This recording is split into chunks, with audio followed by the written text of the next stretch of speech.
तीनों लोकों के देवतागण मेरी इस बात का अनुमोदन करें कि मैं संकल्प करता हूं कि आज से एक भी श्वास खाली नहीं जाएगी। मेरी जितनी श्वासें अब बची हैं वो भगवान के चिंतन में व्यतीत करूंगा, और जितना कष्ट मिलेगा उसको आराम से सहूंगा और भगवान की प्राप्ति करूंगा। शरीर पुलकित हो रहा है, हृदय में भगवान का ध्यान है, नेत्रों में अश्रु प्रवाह है, जिह्वा पे नाम है। धन्य है जीवन जो प्रतिपल ऐसा जीवन काट रहे हैं। इसलिए बड़े उत्साह से भजन करो, जैसे बने वैसे भजन में लग जाओ। यह अंदर खेद रहे कि हमसे उतनो भजन नहीं हो पा रहे हो जितनो करनो चाहिए, ये खेद रहे। भजन की कभी तृप्ति न हो पावे और भूख बढ़े भजन की, ऐसो भजन बने तब समझे भगवान की कृपा है।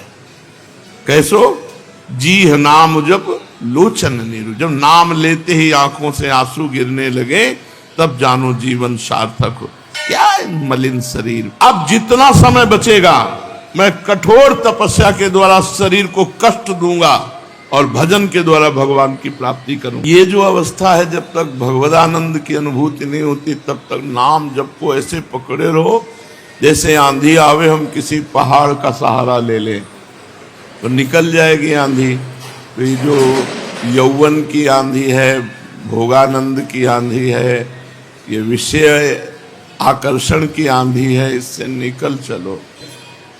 तन से या मन से और वृंदावन के अधीश्वर श्री युगल सरकार के मिलन की आशा अपने मन में पोषित करें, बढ़ाएं, विकलता लाएं कि हाय कब मेरे जीवन में ऐसा होगा, एक बार मैं प्रिया प्रीतम को देख पाऊं, एक बार उनके चरण पकड़ पाऊं, एक बार उनकी झांकी कर तो पाऊं। इस जीवन में मैं जिनका हूं उनको एक बार देखूं तो। गृह साधक के ताई निर्देश है, अत्यंत परिश्रम सो धन कमावे, छल कपट रहित शुद्ध आचरण पूर्वक धन कमावे। थोड़ा सा भी प्रलोभन जीवन को नष्ट कर देता है। यदि गृहस्थ में है तो मेहनत की कमाई से परिवार का पोषण करे, बेईमानी का रुपया न लावे। अगर बेईमानी अधर्म से रुपया लाओगे तो बुद्धि भ्रष्ट हो जाएगी, पूरे परिवार में कलह, अशांति, शोक, रोग, ये सब विपत्ति। अत्यंत परिश्रम सो छल कपट रहित शुद्धता पूर्वक धन कमावे और शुद्ध अन्न सो ही उदर पोषण करे। खान पान बहुत शुद्ध होना चाहिए और शुद्ध धन शुद्ध अन्न से अपने कुटुंब को पालन पोषण करे। शुद्ध अन्न सो शुद्ध मन बने हैं। कहावत भी है, जैसो खाए अन्न वैसो बने मन। अगर हम रजोगुणी अन्न पाएंगे तो रजोगुण चढ़ेगा, तमोगुण पाएंगे तो तमोगुण, सतोगुण तो सतोगुण, और भगवान को अर्पित करके पाएंगे तो गुणातीत भाव बनेगा। पानी भी बिना प्रभु को अर्पित किए हुए ना पिए तो गुणातीत भाव बनने लगेगा। भगवान का भजन गुणातीत है। भगवान को भोग लगाया हुआ प्रसाद गुणातीत है, मायातीत है। अपनी कमाई से ही परिवार को पोषण करे, बेईमानी घूस आदि से नहीं। ये जो छल कपट करते हैं,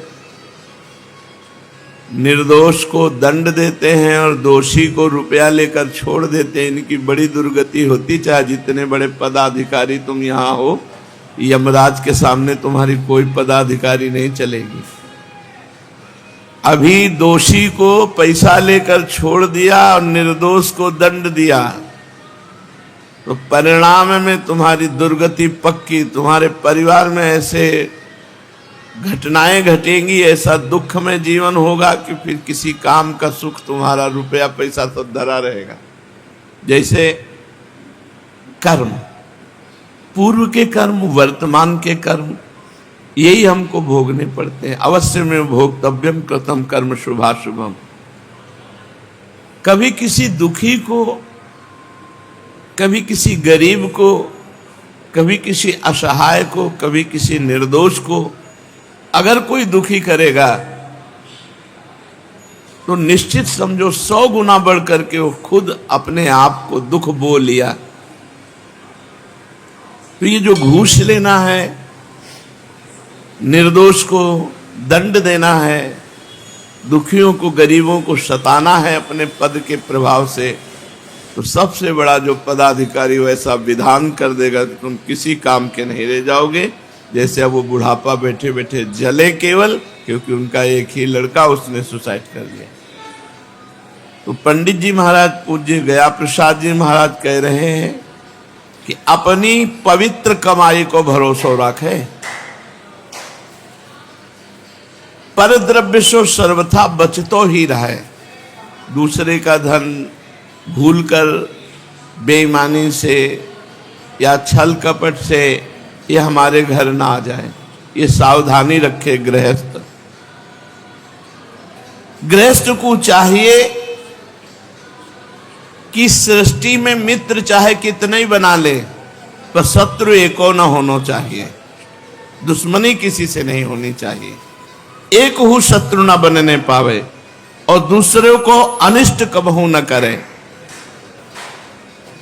यदि परोपकार की भावना से युक्त होकर गृहस्थ धर्म में नाम कीर्तन, भगवत कथा और मेहनत की कमाई, तो उसे भगवत प्राप्ति सहज में हो जाएगी, सहज में हो जाएगी। कुछ लक्षण तो हमने देखे हैं गांव के लोगों के स्वाभाविक होते हैं।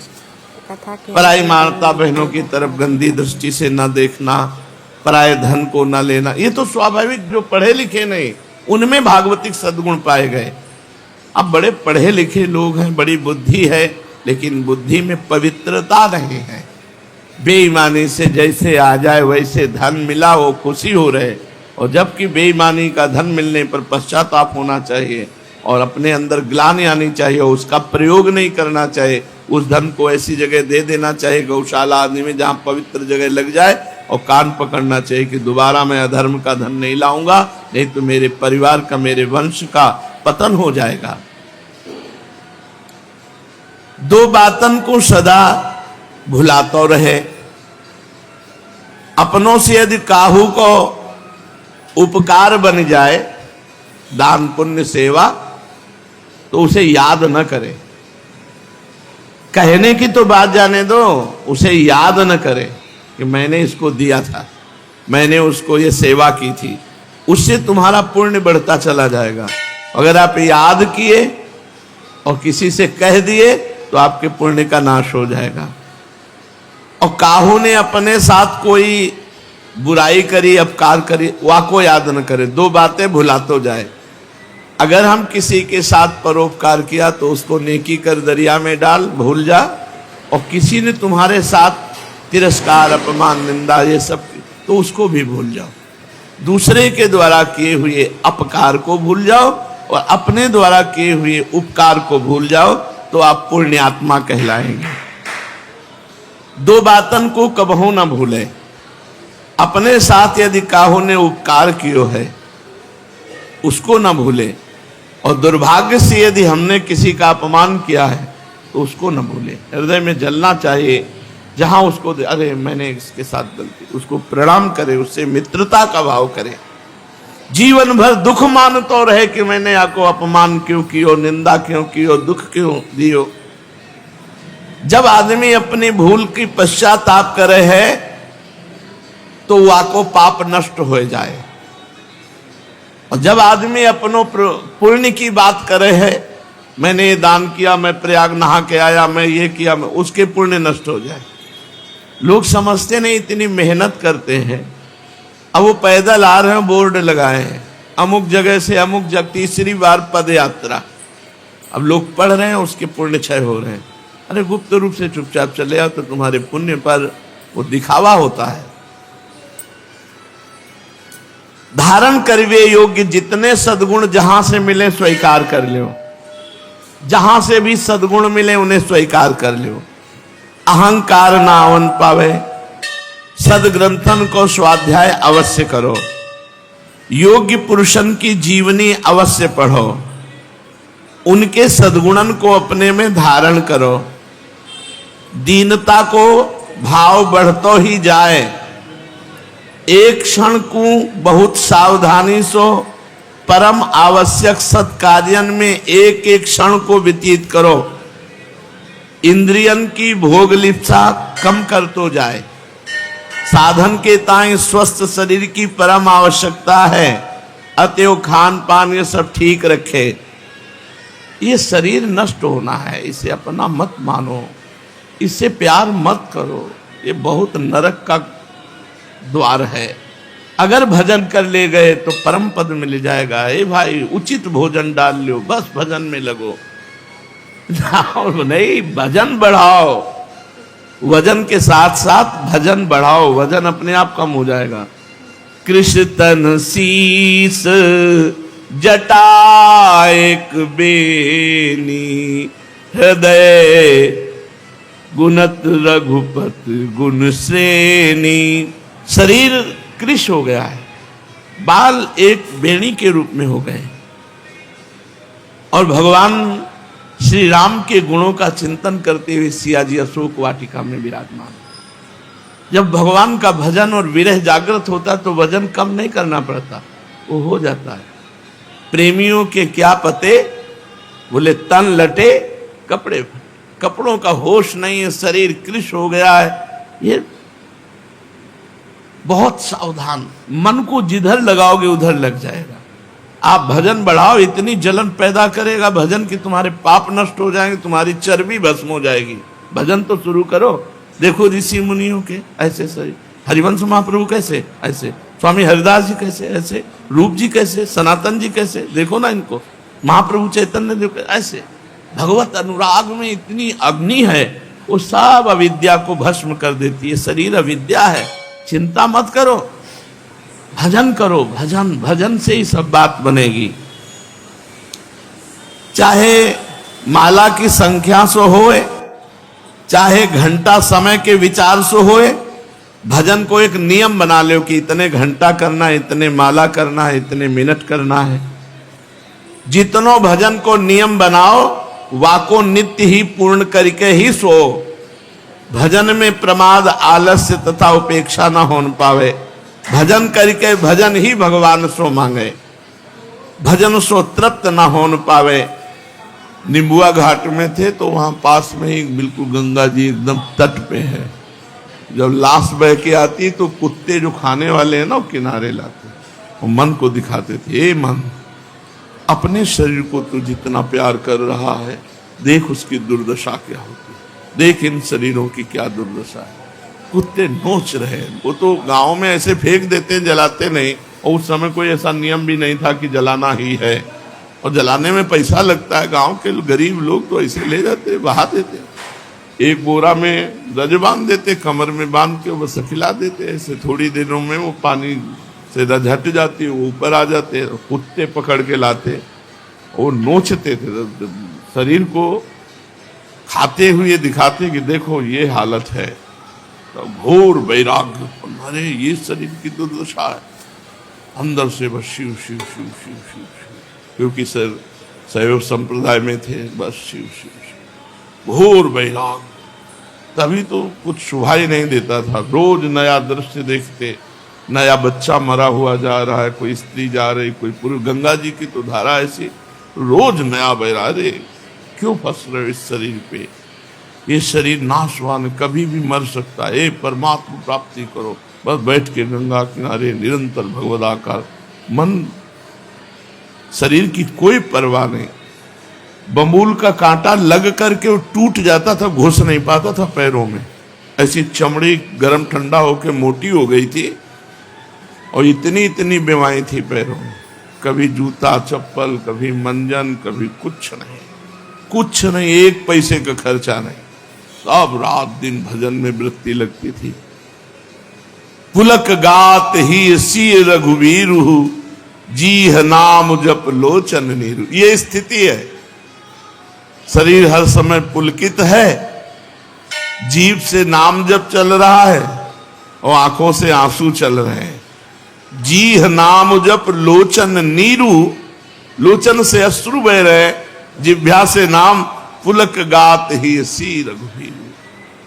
शरीर पुलकित हो रहा है, चाहे हमारा हो चाहे दूसरे को हो, जाना है भाई जाना है। और जहां यहां से निकले इसकी दुर्दशा हो जानी, आग में जला दिया जाएगा। जैसे भुट्टा भूंजा जाता है, इसे पलटा पलटा के लोग जलाते हैं शरीरों को, बिल्कुल भस्म हो जाए, बचने न पावे, पूरा शरीर नष्ट हो जाता है। इसलिए इस शरीर से प्यार मत करो, इस शरीर की कमी बेशी को कमी बेशी नहीं, भजन की कमी बेशी को देखो, भजन न कम होने पावे। चलते हैं श्रीमद् भागवत महापुराण। प्रसंग चल रहा है, भगवान ने श्री उद्धव जी से कहा कि यदि तुम्हें कोई गला पकड़ करके दबा दे, तुम्हारे ऊपर मूत दे, थूक दे, मारे पीटे, गाली गलौज करे, तो भी तुम्हें सह जाना है। तो उनका प्रभु दुष्ट जनों के द्वारा किया हुआ अपमान सहना बहुत कठिन है, आप ऐसे समझाइए जिससे मैं इसे सह पाऊं। तो भगवान ने एक उदाहरण दिया तितिक्षु ब्राह्मण की कथा से। एक ब्राह्मण उज्जैन में रहता था, उसने जीवन भर धन कमाया, ना स्वयं भोगा ना परिवार को भोगने दिया। तो पंच देवता बिगड़ गए, आग लग गई, सब धन भस्म हो गया। जो कुछ संपत्ति अचल थी उसे राज सैनिकों ने छीन ली। अब उसके पास धन नहीं रहा तो परिवार के वैसे उससे नाराज, सब परिवार के लोग छोड़ दिया। अब अकेला, न रुपया न पैसा न संपत्ति, कुछ नहीं। अब वृद्ध शरीर उसके मन में आया कि अब क्या करूं,